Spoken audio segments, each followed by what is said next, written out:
মাহে রমজান সামনে, এবারের রমজানে টার্গেট নাও 30 দিনের রোজার মাধ্যমে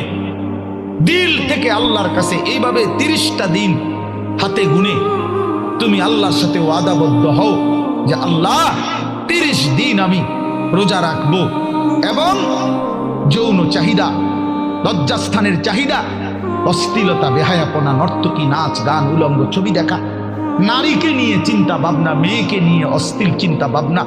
অবৈধ কোনো প্রেম সম্পর্ক, হারাম কোনো রিলেশন, এই সব ত্যাগ করে বন্ধু 30টা দিন মনোযোগ দিয়া রোজা রাখো, তারাবি পড়ো, ইফতার করো, সাহারি করো, তাসবিহ পড়ো, তেলাওয়াত করো, কোনো আলেমে দ্বীনের সাথে উঠা বসা করো, ইমাম সাহেবের সাথে সম্পর্ক করো। ইনশাআল্লাহ দেখবা আল্লাহ চাহে তো 30 দিনের মাথায় আল্লাহ বলেন লাআল্লাকুম তাত্তাকুন, আমি আল্লাহ ওয়াদা দিলাম মোমেন তোকে মুত্তাকি বানিয়ে দেব।